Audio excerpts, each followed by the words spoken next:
Mejoramiento por retrocruza.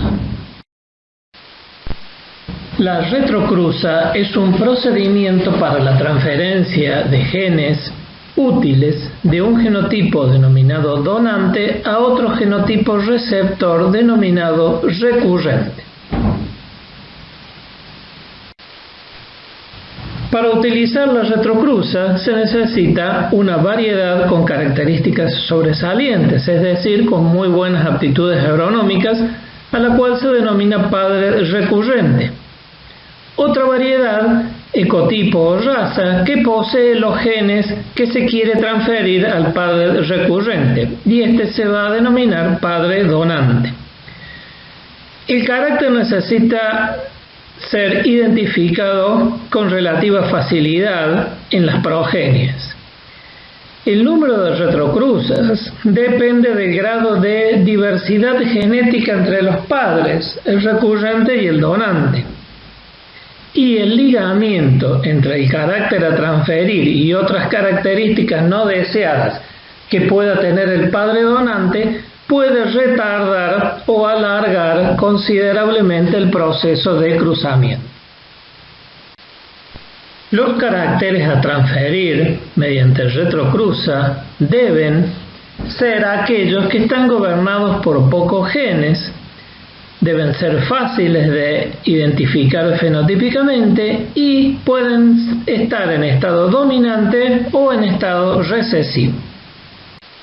A continuación veremos un ejemplo de la utilidad de la retrocruza para transferir resistencia a enfermedades de un donante a un genotipo recurrente.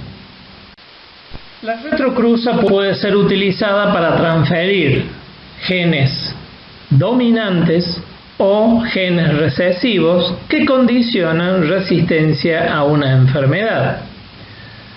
Como dijimos, es para transferencia de pocos genes. En este caso, tenemos una línea o un genotipo que es susceptible a una determinada enfermedad y tienes sus genes o sus alelos recesivos para la resistencia. Por lo tanto, voy a buscar un donante que tenga los genes para resistencia en estado dominante.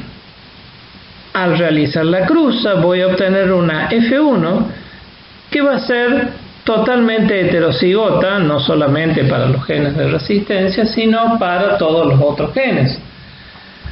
Por lo tanto, a partir de esta F1 que tiene 50% del padre donante y 50% del padre susceptible, lo que me interesa a mí es mantener los genes para resistencia, en este caso dominantes, y recuperar todas las bondades agronómicas del padre recurrente. Por eso se procede a la retrocruza por el padre denominado recurrente. En la retrocruza 1 voy a obtener, al cruzar un heterocigota por un homocigota, voy a obtener una segregación 1 a 1. Obviamente el que tiene los alelos recesivos para resistencia lo voy a poder identificar fácilmente por inoculación y eliminar esos genotipos. El heterocigota entonces, que muestra resistencia por tener el alelo dominante, lo vuelvo a retrocruzar por el padre recurrente y vuelvo a repetir el procedimiento. Luego de un número variable de cruzas y retrocruzas, que va a depender del grado de parentesco entre el recurrente y el donante, es decir, a mayor similitud agronómica entre el donante y el recurrente, menor va a ser el número de retrocruzas necesarios. Yo voy a tener un genotipo heterocigota resistente ya igual que el padre recurrente, o sea, con todas las bondades agronómicas más la resistencia. Lo que pasa es que para este cultivar ser dado a los agricultores, se lo tiene que pasar por un procedimiento que pueda seleccionar el genotipo que no segregue, o sea, Si va a ser una línea pura, no puedo entregarlo a los productores un genotipo que vaya a segregar para resistencia. Entonces, lo que tengo que hallar es el genotipo con todos los rasgos del recurrente más el lochi para resistencia en estado homocigota dominante. Por lo tanto, debo hacer una autofecundación.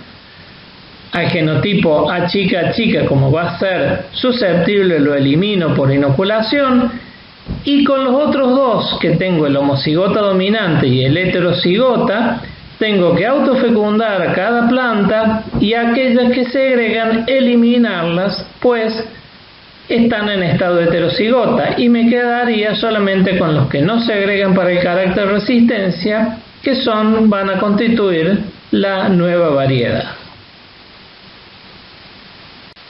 En este gráfico podemos ver esquemáticamente cuánto se va a recuperar del padre recurrente por retrocruza y la fórmula para poder calcular el porcentaje de recuperación del genoma. Esto es no solamente para resistencia a enfermedad, sino para cualquier gen mayor que se quiera transferir de un donante a un recurrente. Volvemos a manifestar que depende del grado de diversidad genética entre el donante y el recurrente, este número de retrocruzas puede variar, incluso puede ser mayor si el grado de divergencia genética entre el recurrente y el donante es muy grande, como puede suceder entre un cultivar comercial, una línea pura, y un pariente silvestre. En el caso de que la resistencia a incorporar por retrocruzas sea recesiva, se complica un poco más la metodología, dado que tengo que identificar el doble recesivo que es el que me va a conferir la resistencia. Por lo tanto, cuando haga la cruza con el recurrente y obtenga la F1 heterocigota, la resistencia va a estar enmascarada por el alelo dominante que otorga susceptibilidad. Acá tengo dos alternativas. A la F1 la puedo autofecundar para que segregue e identifique el doble recesivo, o directamente retrocruzarla por el padre recurrente, y al igual que antes, si cruzo un heterocigota por un homocigota, voy a tener una segregación 1 a 1. Acá voy a tener todas las plantas fenotípicamente van a ser susceptibles. Tengo que autofecundar. Aquella que no segregue va a tener los lochi en dominancia para susceptibilidad, la descarto, y al autofecundar el heterocigota voy a tener una segregación 2 a 1 para los homocigotas dominantes y heterocigotas con respecto al doble recesivo. Entonces voy a poder identificarlos, dado que el único resistente va a ser el que tiene los alelos doble recesivo. Ese genotipo va a ser el que va a ser vuelto a retrocruzar por el padre recurrente, y así sucesivamente como en el anterior esquema. Al igual que en el procedimiento anterior, luego de cierto número de retrocruzas, cuando se ha recuperado la totalidad de las aptitudes agronómicas del padre recurrente, tengo que autofecundar las plantas para que segregue el homocigota recesivo, que es el realmente resistente y lo puedo identificar inoculando las plantas con la enfermedad, y esta va a constituir la nueva línea ya con las aptitudes agronómicas del recurrente más la resistencia a la enfermedad en estado homocigota, que no va a segregar por sucesivas autofecundaciones.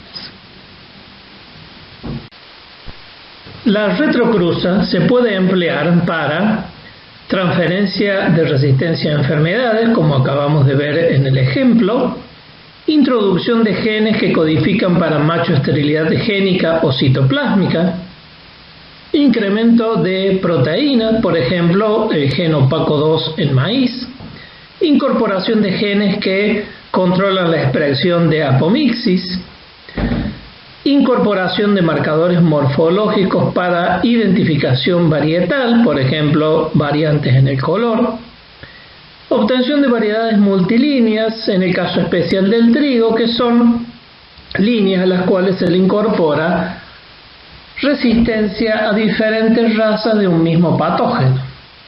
Incorporación de transgenes, o sea, los genes BT y para resistencia a herbicidas son incorporados mediante este sistema. Y el apilamiento de genes, que es transferir a una misma línea varios genes, por ejemplo, para resistencia o varios genes para resistencia a lepidópteros u para resistencia a diferentes tipos de herbicidas.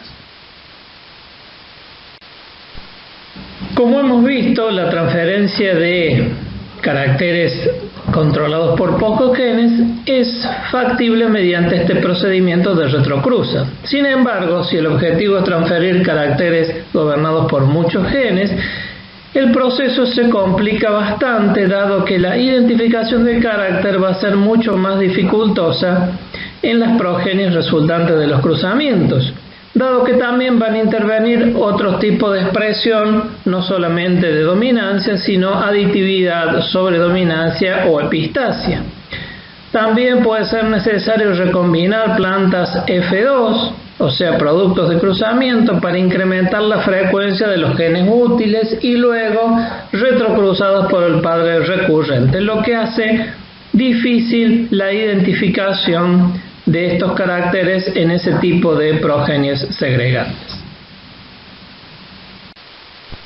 En cuanto a la planificación dentro de un programa de mejoramiento para la utilización de la retrocruza, hay que tener en cuenta que el cultivar a ser mejorado, es decir, el recurrente, debe ser un cultivar con excelentes cualidades agronómicas y que además se mantenga en cultivo por un cierto número de generaciones. Que también que el gen útil que se introduce en el recurrente puede ser afectado por el ambiente, es decir, se va a manifestar igual en todos los ambientes, por ejemplo, una resistencia, o genes para machoesterilidad, o por su nueva localización en el genoma, y que el número de retrocruzas está en función de cuán diferentes genéticamente son el recurrente y el donante. A modo de síntesis, podemos expresar que la retrocruza es una metodología muy usada para la incorporación de genes para resistencia y o tolerancia y otros caracteres, pero cuya expresión esté gobernada por pocos genes. El carácter debe ser identificado fácilmente y adecuadamente en las progenies resultantes de los cruzamientos. Y en general el método de la retrocruza es un método predecible y adecuado, aunque un método conservador de mejorar líneas, dado que solo se mejora un solo carácter, manteniendo los otros constantes del genotipo recurrente. Todos los conceptos expuestos en esta clase pueden ser ampliados mediante el libro de Allard y el manual de la Cátedra de Mejoramiento Genético Vegetal. Muchas gracias por su atención.